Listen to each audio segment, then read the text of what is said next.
ಶ್ರೀ ಗುರುಭ್ಯೋ ನಮಃ ಪರಮಗುರುಭ್ಯೋ ನಮಃ. ಶ್ರೀಮದ್ ಆನಂದ ತೀರ್ಥ ಭಗವತ್ಪಾದಾಚಾರ್ಯೇಭ್ಯೋ ನಮಃ. ಹರಿ ಓಂ. ಆಪಾದಮೌಲಿಪರ್ಯಂತಂ ಗುರುಣಾಂ ಆಕೃತಿಂ ಸ್ಮರೇತ್ ತೇನ ವಿಘ್ನಾಃ ಪ್ರಣಶ್ಯಂತಿ ಸಿದ್ಧ್ಯಂತಿ ಚ ಮನೋರಥಾಃ.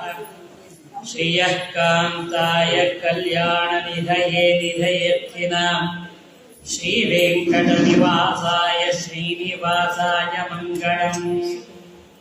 ಆಚಾರ್ಯ ಪವನೋಸ್ಮಾಕಂ ಆಚಾರ್ಯಾಣಿ ಚ ಭಾರತಿ ದೇವೋ ನಾರಾಯಣ ಶ್ರೀಶಃ ದೇವಿ ಮಂಗಲದೇವತಾ. ಭವತಿ ಯದನುಭಾವಾತ್ಥೇಡಭೂತೋऽಪಿ ಮಗ್ನಿ ಜಡಮತಿರವಿಜಂತುಃ ಜಾಯತೆ ಪ್ರಜ್ಞಮೌಲಿ ಸಕಲವಚನಚೇತೋ ದೇವತಾ ಭಾರತೀ ಸ ಮಮ ವಚಸಿ ನಿಧತ್ತಾಂ ಸನ್ನಿಧಿಂ ಮಾನಸೇ ಚ. ಬುದ್ಧಿರ್ಬಲಂ ಯಶೋಧೈರ್ಯಂ ನಿರ್ಭಯತ್ವಂ ಅರೋಗತಾ ಅಜಾಡ್ಯಂ ವಾಕ್ಪಟುತ್ವಂ ಚ ಹನುಮಸ್ಮರಣಾತ್ ಭವೇತ್. ಚಿತ್ರೈಃ ಪದೈಶ್ಚ ಗಂಭೀರೈಃ ವಾಕ್ಯೈರ್ಮಾನೈಃ ಖಂಡಿತೈಃ ಗುರುಭಾವಂ ವಿಂಜಯಂತಿ ಭಾತಿ ಶ್ರೀ ಜಯತೀರ್ಥವಾದ. ಅರ್ಥಿಕಲ್ಪಿತಕಲ್ಪೋऽಯಂ ಪ್ರತ್ಯರ್ಥಿಗಜಕೇಸರಿ ವ್ಯಾಸತೀರ್ಥಗುರುಭೂಯಾತ್ ಅಸ್ಮದಿಷ್ಟಾರ್ಥಸಿದ್ಧಯೇ. ತಪೋ ವಿದ್ಯಾ ವಿರಕ್ತ್ಯಾದಿ ಸದ್ಗುಣೋಘಾಕರಾನಹಂ ವಾದಿರಾಜ ಗುರುನ್ ವಂದೇ ಹಯಗ್ರೀವಪದಾಶ್ರಯಾನ್. ಮೂಕೋಪಿ ಯತ್ಪ್ರಸಾದೇನ ಮುಕುಂದ ಶಯನಾಯತೆ ರಾಜರಾಜಾಯತೆ ರಿಕ್ತೋ ರಾಘವೇಂದ್ರಂ ತಂ ಆಶ್ರಯೇ. ಪೃಥ್ವೀಮಂಡಲಮಧ್ಯಸ್ಥಾಃ ಪೂರ್ಣಬೋಧಮತಾನುಗಾಃ ವೈಷ್ಣವಾ ವಿಷ್ಣುಹೃದಯಾ ತಾಂ ನಮಸ್ತೆ ಗುರುರ್ಮಮಃ. ಆಚಾರ್ಯ ಮಧ್ವ ಪರಂಪರೆಯಲ್ಲಿ 4 ಜನ ಶಿಷ್ಯರ ಜೊತೆಯಲ್ಲಿ 5ನೇವಾಗಿದ್ದುಕೊಂಡು ವೃಷಭಸ್ಯ ದೋಹಸೆ ದಶ ಪ್ರಮತಿಂ ಜನಯತ್ತ ಯೋಷಣಾ ಎಂಬುದಾಗಿ ಯಾವ ವಾಯುದೇವರ ಮಹಿಮೆಯನ್ನ ಋಗ್ವೇದದ ವಿಶೇಷವಾಗಿರತಕ್ಕಂತಹ ಬಳಿತ ಸೂಕ್ತ ವಾಯುದೇವರನ್ನ ಕೊಂಡಾಡುವಂತಹದ್ದಾಗತ್ತೆ. ಪುರಾಣಗಳಲ್ಲಿ ವೇದವ್ಯಾಸ ಉಲ್ಲೇಖ ಮಾಡಿದ್ದಾರೆ ವಾಯುದೇವರು. ಅಂತಹ ವಾಯುದೇವರು ಕೂರ್ಮ ಪುರಾಣದಲ್ಲಿ ಒಂದು ಮಾತನ್ನ ವೇದವ್ಯಾಸ ಉಲ್ಲೇಖ ಮಾಡ್ತಾ ಮಧ್ವಾಚಾರ್ಯ ಕಲ್ಪವೃಕ್ಷ ಜಯಾಚಾರ್ಯಸ್ತು ಧೇನವಃ ಚಿಂತಾಮಣಿಸ್ತು ವ್ಯಾಸಾರ್ಯ ಮುನಿತ್ರಯ ಉದಾಹೃತಂ. ಶ್ರೀಕೃಷ್ಣ ಮಹಾತ್ಮೆಯಲ್ಲೂ ಕೂಡ ವೇದವ್ಯಾಸ ಉಲ್ಲೇಖ ಮಾಡ್ತಾರೆ. ಆಚಾರ್ಯ ಮಧ್ವರು ಕಲ್ಪವೃಕ್ಷ ಜಯಾಚಾರ್ಯ ಕಲ್ಪವೃಕ್ಷ ಅಂತ ಸ್ತೋತ್ರ ಮಾಡಿದರೆ ಮಧ್ವಾಚಾರ್ಯ ಕಲ್ಪವೃಕ್ಷ ಜಯಾಚಾರ್ಯಸ್ತು ಧೇನವಃ. ಜಯಾಚಾರ್ಯ ಅಂದ್ರೆ ಜಯತೀರ್ಥರಿಗೆ ಅಂದ್ರೆ ಟೀಕಾ ಉತ್ಪಾದನೆ ಇವತ್ತಿನ ಆರಾಧನಾಗಿರ್ತಕ್ಕಂಥ ಮಹಾನ್ ಭಾವರಾದ ಜಯತೀರ್ಥರನ್ನ ಕಾಮಧೇನು ಅಂತ ಸ್ತೋತ್ರ ಮಾಡಿದರೆ ಜಯಾಚಾರ್ಯಸ್ತು ಧೇನವಃ ಚಿಂತಾಮಣಿಸ್ತು ವ್ಯಾಸಾರ್ಯ. ಕಾಮಧೇನು ಕಲ್ಪವೃಕ್ಷ ಚಿಂತಾಮಣಿ ಯಾರಪ್ಪ ಅಂತಂದ್ರೆ ವ್ಯಾಸರಾಜರನ್ನ ಚಿಂತಾಮಣಿ ಸ್ತೋತ್ರ ಮಾಡಿದ್ದಾರೆ ಶ್ರೀಕೃಷ್ಣ ಮಹಾತ್ಮೆ. ಅದೇ ವ್ಯಾಸರಾಜರೇ ಇವತ್ತಿನ ಬೃಂದಾವನದಕ್ಕಂತಹ ಸಯೇವ ರಾಘವೇಂದ್ರಾಖ್ಯ ಕುರುವನ್ ಮಂತ್ರಾಲಯೋ ಬಗೆ. ನರಸಿಂಹ ಪುರಾಣ ಈ ಮಾತನ್ನು ದಾಖಲೆ ಮಾಡ್ತಾ ಯಾವ ಪರಮಾತ್ಮ ಆಜ್ಞೆಯನ್ನು ಸ್ವೀಕಾರ ಮಾಡಿದ ಆರಾಧನಾ ನಾಯಕನ ಮೂಲತಃ ಇಂದ್ರ ಅಂಶ ಸಂಭೂತರಾದವರು ಜಯತೀರ್ಥರು ಏನು ಹೇಳ್ತಾ ಇದ್ದೇವೆ ಟೀಕಾರಾಯರನ್ನ ಇಂದ್ರಾಂಶ ಸಂಭೂತರಾದರು. ಜೊತೆಯಲ್ಲಿ ಯಾವ ಪರಮಾತ್ಮ ಕೃಷ್ಣಾವತಾರ ಮಾಡಿದಾಗ ಅದೇ ಇಂದ್ರಾಂಶ ಸಂಭೂತರಾದ ಅರ್ಜುನ ಪರಮಾತ್ಮ ಜೊತೆಯಲ್ಲೇ ಪಾಂಡವಿರತಕ್ಕಂಥ ಮಧ್ಯಮ ಪಾಂಡವ ಅರ್ಜುನ. ವಾಯುದೇವರು ಭೀಮಸೇನರಾಗಿದ್ದಾರೆ. ಇಂದ್ರಾಂಶ ಇರತಕ್ಕಂತಹ ಅರ್ಜುನಾಂಶ ಇರತಕ್ಕಂತಹ ಅರ್ಜುನರಾಗಿದ್ದಾರೆ. ಸಾಕ್ಷಾತ್ ಪರಮಾತ್ಮ ಕೃಷ್ಣನ ಸಾರಥ್ಯದಲ್ಲಿ ಸಮಗ್ರವಾಗಿರತಕ್ಕಂತಹ ಪಾಂಡವರ ಪೂರ್ಣ ರಾಜ್ಯಭಾರ ಕೃಷ್ಣನ ಅಧೀನದಲ್ಲಿರತಕ್ಕಂಥದ್ದಾಗಿದೆ. ಇದು ಟೀಕಾ ಕೃತ್ಪಾದರ ಅಂದರೆ ಜಯತೀರ್ಥರ ಹಿಂದಿನ ಅವತಾರ ಸ್ವಲ್ಪ ಸೂಕ್ಷ್ಮ ಕೊಡ್ತಾ ಇದೆ. ಮಹಾಭಾರತ ತಾತ್ಪರ್ಯದಲ್ಲೂ ಕೂಡ ಆಚಾರ್ಯ ಮಧ್ವರು ಒಂದು ಮಾತನ್ನು ಇಲ್ಲಿ ವರ್ಣನೆ ಮಾಡ್ತಾರೆ. ಈ ಇಂದ್ರಾಂಶ ಸಂಭೂತರಾದ ಯಾವ ಅರ್ಜುನ ಮುಂದೆ ಜಯತೀರ್ಥರಾಗಿ ಅವತಾರ ಮಾಡಬೇಕಾದರೆ ಪರಮಾತ್ಮ ಕೃಷ್ಣಾವತಾರದಲ್ಲಿ ಧರ್ಮರಾಜ ರಾಜಸು ಯಜ್ಞ ಮಾಡುವಂತಹ ಕಾಲದಲ್ಲಿ ಕೃಷ್ಣನ ಕರೆಸ್ತಾನೆ ಧರ್ಮರಾಜ. ಕೃಷ್ಣ ಬಂದಾಗ ಹೇಳಿದ ಧರ್ಮರಾಜನಿಗೆ ಕೃಷ್ಣನ ಮಾತಿನಲ್ಲಿ ಅಷ್ಟಷ್ಟೇ ಸ್ವಲ್ಪ ಸ್ವಲ್ಪ ಮಧ್ಯ ಪೂರ್ಣವಾಗಿ ದೃಢವಾದ ಜ್ಞಾನ ದೇವರು ಕೊಟ್ಟಿಲ್ಲ. ಮೂಲಃ ಯಮಾಂಶ ಸಂಭೂತರಾದ ಯಮಧರ್ಮರಾಜ ಸಾಮಾನ್ಯರಾದವರಲ್ಲ. ಆದರೆ ಯಥಾರ್ಥವಾದ ಜ್ಞಾನವನ್ನ ಪರಮಾತ್ಮ ವಿಷಯದಲ್ಲಿ ಸ್ವಲ್ಪ ಅಳುಕು ಇದೆ ಕೃಷ್ಣನ ಬಗ್ಗೆ. ಕೃಷ್ಣ ನೀವೇ ಸೋತು ಹೋಗಿದ್ದೀವಿ ಹೇಗೆ ಮಾಡಿರ್ಬೋದು ಅದೇ ಮಾತು ನಿರ್ಣಯ ಹೇಳ್ತಾರೆ. ರಾಜ ಯಜ್ಞಕ್ಕೆ ಕೃಷ್ಣ ಕರೆದ ಕೃಷ್ಣ ಬಂದು ಹೇಳ್ತಾನೆ ಧರ್ಮರಾಜ ರಾಜು ಯಜ್ಞ ಅಷ್ಟು ಸುಲಭ ಅಲ್ಲ ಅಂತ. ಎಲ್ಲ ರಾಜಾದಿರಾಜರನ್ನ ಗೆಲ್ಲಬೇಕು, ಇಲ್ಲ ಅವರು ಅದಕ್ಕೆ ಶರಣಾಗತಾಗಿ ತಪ್ಪ ಕಾಣಿಕೆಯನ್ನು ಕೊಟ್ಟು ಯಜ್ಞ ಮಾಡಲಿಕ್ಕೆ ತಾವು ಅನುಗ್ರಹ ಮಾಡ್ತಕ್ಕಂಥದ್ದಾಗಬೇಕು, ಅನುಕೂಲ ಮಾಡಬೇಕು. ಈಗ ಪ್ರಧಾನವಾಗಿ ಮಗನ ರಾಜಾಗಿರ್ತಕ್ಕಂತಹ ಜರಾಸಂಧ ಇದ್ದಾರೆ. ಜರಾಸಂಧನನ್ನ ಗೆಲ್ಲುವುದಷ್ಟು ಸುಲಭವಲ್ಲ ಕೃಷ್ಣ ಹೇಳುವ ಮಾತು ಧರ್ಮರಾಜನಿಗೆ. ಯಾಕೆ ಅಂತ ಧರ್ಮರಾಜ ನೋಡು, ಎಲ್ಲ ರಾಜರು ನಿಂಗೆ ಶರಣಾಗಬಹುದು. ಜರಾಸಂಧ ಶೈವ ಭಕ್ತ, ಕೃಷ್ಣನ ದ್ವೇಷಿ. ಕೃಷ್ಣ ಹೇಳುವ ಮಾತು ಧರ್ಮರಾಜನ ಈ ಮಾತನ್ನ ಅವನ ಗೆಲ್ಲುವುದಷ್ಟು ಸುಲಭ ಅಲ್ಲ ಅಂತ ಮೊದಲು ಸೂಕ್ಷ್ಮವಾಗಿ ಹೇಳಿದ್ರೆ ಧರ್ಮರಾಜ ಹೌದು ತಪ್ಪಿದ. ನಾರಾಯಣ ನೋಡಿ ದೇವರ ಬಗ್ಗೆ ಅಥವಾ ಸಂಶಯ. ಆಗ ನೋಡು, ಜರಾಸಂಧನ ಗೆಲ್ಲಬೇಕಾದರೆ ಒಂದು ಕೆಲಸ ಮಾಡೋಣ,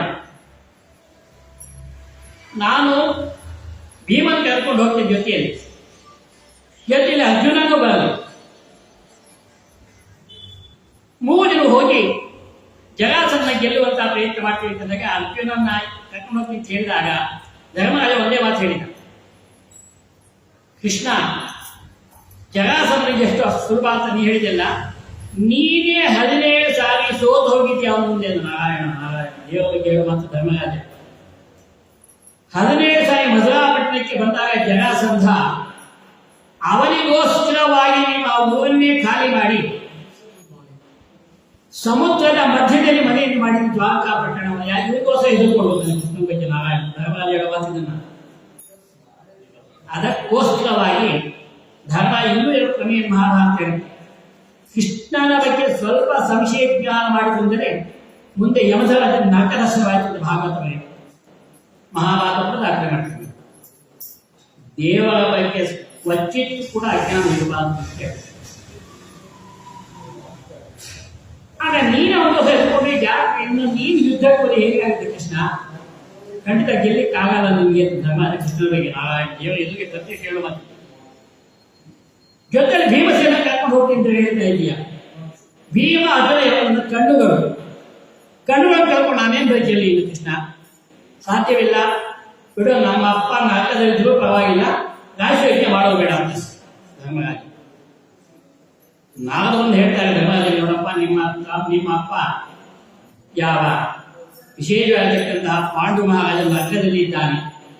ಅಶ್ವಮೇಧ ಯಾಗ ಮಾಡಿದರೆ ಅವನಿಗೆ ಆ ಸದ್ಯತೆ ಆಗತಕ್ಕಂಥದ್ದು ವಿಷಯ ಗೊತ್ತಿದೆ. ಅದಕ್ಕೆ ಒಂದು ಹೇಳಿಬಿಟ್ಟು ನಮಗೆ ಹೇಳಿದ ಅದಕ್ಕೆ ಒಂದು ಹೇಳ್ತಾ ಇದ್ದೀನಿ ಇಟ್ಕೊಂಡಾಗ ಇಷ್ಟೆಲ್ಲ ಮಾತು ನಡೀತದೆ ಧರ್ಮರಾಜ ಕೃಷ್ಣ.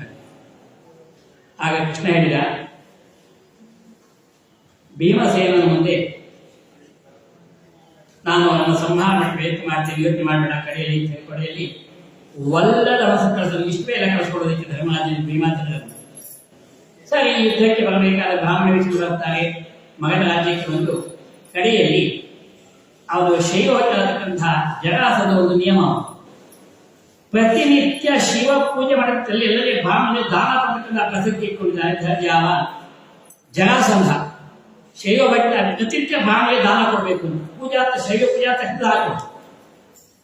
ಆ ಕಾಲಕ್ಕೆ ಏನ್ ಮಾಡಿದ ಕೃಷ್ಣ ಭೀಮ ಮತ್ತು ಅರ್ಜುನ 3 ಜನ ಬ್ರಾಹ್ಮಣ ವೇಷ ಸ್ವೀಕಾರ ಮಾಡಿಕೊಂಡಿದ್ದಾರೆ ಉದ್ದೇಶ ಕುರಿತು. ಆ ಬ್ರಾಹ್ಮಣ ಸಾಲ ನಿಂತ್ಕೊಳ್ತಾರೆ, ದಾನ ಕೊಡಬೇಕಾದ್ರೆ ಇಷ್ಟಕೊಂಡಾಗ ಏನ್ ಬೇಕು ಅಂತ ಹೇಳಿದರು. ಇಂದ ಜೊತೆ ಯುದ್ಧ ಮಾಡಿಕೊಳ್ಳೋದಕ್ಕಿಂತ ಕೃಷ್ಣ ನಾವು ಅಂದ, ನೀನು ಹೇಳಿದ ಜೊತೆ 10 ವರ್ಷ ಯುದ್ಧ ಓಡೋಗಿದೆ, ನಿನ್ ಜೊತೆ ಯುದ್ಧ ಮಾಡಲ್ಲ ಅಂತ ಸೈಡಿಗೆ ಬಂದ. ಮುಂದೆ ಭೀಮಸೇನ ಇರ್ತಿದ್ದಾನೆ ಹಿಂಭಾಗದಲ್ಲಿ. ಇವನ್ ಯಾರು ಅಂದ, ಭೀಮಸೇನ ಹೊಲದಲ್ಲಿ ಆಗಿರೋದು ಸುಮ್ಮನಾದ. ಅವನು ತಮ್ಮ ಹತ್ತಿರ ಬರ್ತಾನೆ, ಇವನು ಯಾರು, ಇವನು ಹೇಳಿ ಇವನು ವಿಷಯ ಸ್ತ್ರೀ ವೇಷ ಹಾಕೊಂಡು ಅಲ್ಲಿದ್ದವನಲ್ಲ, ಇವನ ಜೊತೆ ಯುದ್ಧ ಮಾಡಲ್ಲ ಅಂತ ಉದ್ದೇಶಕ್ಕೆ ಯಾಕೆ ಕೃಷ್ಣ ಏರ್ಪಾಡು ಮಾಡಿದೆ. ಮಾತು ಅರ್ಜುನಿಗೆ ಸ್ವಲ್ಪ ಅಹಂ ಇತ್ತು, ನನಗೆ ಪಾಶುಪತಾಸ್ತ್ರ ಇದೆ, ಗಾಂಧರ್ವಾಸ್ತ್ರ ಇದೆ, ಅದೇ ಗೆದ್ದಿದ್ದೇನೆ, ನಾನು ಎಲ್ಲರ ಜೊತೆ ಇದು ಆ ಅಹಂಕಾರ ಖಂಡನೆ ಮಾಡಲಿಕ್ಕೆ ಕೃಷ್ಣ ಮಾಡಿ ಒಂದೇ ವ್ಯವಸ್ಥೆ. ನಾನು ಯುದ್ಧ ಮಾಡಿದ್ರೆ ಭೀಮ ಜೊತೆ ಯುದ್ಧ ಮಾಡ್ತೀನಿ ಇಂದ, ಅದೇ ಉದ್ದೇಶಕ್ಕೆ ಕೃಷ್ಣ ಕರ್ಕೊಂಡು ಯುದ್ಧ ಪ್ರಾರಂಭ ಆಯಿತು. ಮೊದಲು ವಾಯುಯುದ್ಧ, ಶಿವ ಸರ್ವೋತ್ತಮ ಅಂತ ಜರಾಸಂಧ, ವಿಷ್ಣು ಸರ್ವೋತ್ತಮ ಅಂತ ಭೀಮಸೇನ. ಯುದ್ಧ ವಾಯುಯುದ್ಧ ಪ್ರಾರಂಭ ಆಯಿತು. ಆ ಯುದ್ಧದಲ್ಲಿ ಕಡೆಯಲ್ಲಿ ಜರಾಸಂಧ ಸೋಲುವಂತಹ, ಯಾಕೆ ಸೋಲುವಂತಹ ಪ್ರಮೇಯ ಬರುತ್ತೆ ಅಂತಂದ್ರೆ ಮಧ್ವಮತ ಸಿದ್ಧಾಂತ ಎಲ್ಲೂ ಕೂಡ ಪ್ರಮಾಣಬದ್ಧವಾಗಿದೆ. ಅದು ಇಂತಿಂಥ ಕಡೆಯಲ್ಲಿ ಆಚಾರ್ಯ ಮತ್ತು ಎಲ್ಲ ಕಡೆ ದಾಖಲೆ ಮಾಡ್ತಾರೆ. ಯಾವುದೇ ಒಂದು ಭಾಷೆಯನ್ನು ಒಂದು ಮಾತನ್ನ ತಾವೇ ಸ್ವತಃ ಎಲ್ಲೂ ಹೇಳೋದಿಲ್ಲ ಮಧ್ವಾಚಾರ್ಯ, ಎಲ್ಲ ಒಂದು ಪ್ರಮಾಣ ಕೊಟ್ಟು ಇತಿ ಗಾಂಭೀರ್ಯ, ಇತಿ ವಾಕ್ಯ, ಇತಿ ಎಲ್ಲ ಕೊಡ್ತಾರೆ ಮಧ್ವಾಚಾರ್ಯ. ಯಾವಾಗ ವಾಯುದೇವರ ಭೀಮಸೇನ ದೇವರ ಮುಂದೆ ಜರಾಸಂಧ ಸೋಲುವಂತಹನಾದ ಮಾತಿನ ಯುದ್ಧದಲ್ಲಿ, ಕಡೆಯಲ್ಲಿ ಮಲ್ಲ ಯುದ್ಧದಲ್ಲೂ ಕೂಡ ಭೀಮಸೇನ ಸಂಹಾರಕನ ಪ್ರಮೇಯನಾಯಿತು. ಕಡೆಯಲ್ಲಿ ಅಲ್ಲೂ ಕೂಡ ಜರಾಸಂಧನಿಗೆ ಗೆಲುವಾಗಿದೆ. ಆ ಕಡೆಯಲ್ಲಿ ಜರಾಸಂಧನನ್ನ ಸಂಹಾರ ಮಾಡಲಿಕ್ಕೆ ಸೀಳ್ತಾನೆ ಹಾಕಿ ಸೀಳು ಮತ್ತೆ ಸೇರುವಂತಹದ್ದಾಯಿತು ಜರಾಸಂಧನ ದೇಹ. ಜಯತಕ್ಕಂಥ ರಾಕ್ಷಸಿ ತಾನು ಸಂವಿಶೇಷಿಸಿದ ಜರಾಸಂಧ ಹೋಗಬೇಕು ಮೂಲತಃ. ಹಾಗಾಗಿ ಕೃಷ್ಣ ಸನ್ನೆ ಮಾಡಿ ಪ್ರಯೋಗಿಸ್ತಾನೆ, ಈ ದೇಹವನ್ನು ತೆಗೆದು ಎದುರು ಬದಲಾಗಿ ಬಿಸಾಕ ಆವಾಗ ವಿಜಯ ಕಾಣಕೊಂಡಾಗ ಇಷ್ಟೆಲ್ಲ ಮೂಲ ಹಿನ್ನೆಲೆ ಕೊಟ್ಟ ಉದ್ದೇಶ ಏನು? ಆ ವಾಯುಯುದ್ಧ ಏನಾಯಿತು ಭೀಮಸೇನ ಜರಾಸಂಧನ, ಅದು ಎಲ್ಲವನ್ನೂ ಕೂಡ ಮುಂದೆ ದಾಖಲೆ ಮಾಡಲಿಕ್ಕೆ ಬೇಕಾಗುತ್ತೆ. ನೀನು ಜಯಿಸಿದ ಅವತಾರ ಮಾಡಿದ ಕೃಷ್ಣ ಕರ್ಕೊಂಡು ಉದ್ದೇಶ ಇದೆ. ಹಾಗಾಗಿ ಆಚಾರ್ಯ ಮಧ್ವರ 37 ಗ್ರಂಥಗಳಲ್ಲಿ ಉಪನಿಷತ್ ಪ್ರಸ್ಥಾನ, ಸೂತ್ರ ಪ್ರಸ್ಥಾನ, ಗೀತಾ ಪ್ರಸ್ಥಾನ ತ್ರಯ ಅಂತ 3 ಜನ ಮತಾಚಾರ್ಯ ಒಪ್ಪಿದ್ದಾರೆ. ಶಂಕರಾಚಾರ್ಯರು ಒಪ್ಪಿದ್ದಾರೆ, ರಾಮಾಚಾರ್ಯರು ಒಪ್ಪಿದ್ದಾರೆ, ಮಧ್ವಾಚಾರ್ಯರು ಪ್ರಮಾಣಬದ್ಧವಾಗಿ ಒಪ್ಪಿದ್ದಾರೆ. ಆಚಾರ್ಯ ಮಧ್ವರು ವೇದವ್ಯಾಸರ ಆಜ್ಞಾ ಪ್ರಕಾರವಾಗಿ ಕೃತ್ವಾ ಭಾಷ್ಯಾನಿ ಸಮ್ಯಕ್ ವ್ಯತನುಚ ಭವಾನ್ ಭಾರತಾರ್ಥ ಪ್ರಕಾಶಂ ಅಂತ ಸದ್ಬ್ರಹ್ಮ ಸೂತ್ರವರ ಭಾರತ ತಂತ್ರ ಪೂರ್ವ ನಿರ್ಮಾಣ ನಿರ್ಮಲಮತೆ ಅಖಿಲ ದೋಷ ದೂರ ಆನಂದ ಪೂರ್ಣ ಕರುಣಾಕರ ದೇವ ದೇವ ವಾಸಿಷ್ಠ ಕೃಷ್ಣ ಮಮ ದೇಹಿ ಕರಾವಲಂಬಂ. ಯಾರು ಸ್ತೋತ್ರ ಮಾಡ್ತಾರೆ ವೇದವ್ಯಾಸ ದೇವರನ್ನ. ಯಾವ ವೇದವ್ಯಾಸದೇವರ ಆಜ್ಞಾ ಪ್ರಕಾರವಾಗಿ ಆಚಾರ್ಯ ಮಧ್ವರು 2ನೇ ಸಾರಿ ಬದಲಿಗೆ ಹೋದಾಗ, ಮೊದಲನೇ ಸಾರಿ ಹೋದಾಗಲೇ ವೇದವ್ಯಾಸನ ಭೇಟಿ ಮಾಡ್ತಾರೆ. ವೇದವ್ಯಾಸರು ಅವನ್ನ ಕರೆದುಕೊಂಡು ಮತ್ತೊಂದು ಬದಲಿಗೆ ನಾರಾಯಣ ಬದಲಿಗೆ ಆಚಾರ್ಯ ಮಧ್ವರು ಸುಮತಿ ದಾಖಲೆ ಮಾಡಿ ನಾವು ನೋಡುವಂತಹ ಬದರಿನಾಥ್ ಏನು ಹೇಳ್ತಾ ಇದ್ದು, ಅದು ಮನುಷ್ಯ ಗೋಚರವಾದ ಬದರಿ. ಅಲ್ಲಿಂದ ಮುಂದೆ ವ್ಯಾಸ ಬದರಿ ಅಂತ ಆಚಾರ್ಯ ನಿಂತುಕೊಂಡಿರ್ತಕ್ಕಂಥ ಭೇಟಿ ಮಾಡಿದ ಜಾಗ, ಅದನ್ನ ಸುಮಧ್ರೆ 7 ಸಲ ದಾಖಲೆ ಮಾಡಿದ್ದಾರೆ. ಅಕಾಯಿಮವತೆ ತಟಾಂತರೇ ಬದರಿ ಷಂಡ ವಿಶೇಷ ಮಂಡಿತಂ ಪರಮಾಶ್ರಮ ಶ್ರಮಶ್ರಯ ಸಕಲಜ್ಞ ಸದದಶ್ಚ ವಿಶ್ರುತಂ ಅಂತ 7ನೇ ಸರ್ಗದಲ್ಲಿ ಕಾರಣಕೃತ ಚಳವಳಿ ಕಳಿಸಿದೆ. ಅಲ್ಲಿಂದ ವೇದವ್ಯಾಸ ದೇವರು ಮತ್ತೊಂದು ಬದಲು ನಾರಾಯಣ ಬದಲಿದ್ದರು 3ನೇ ಬದಲಿ.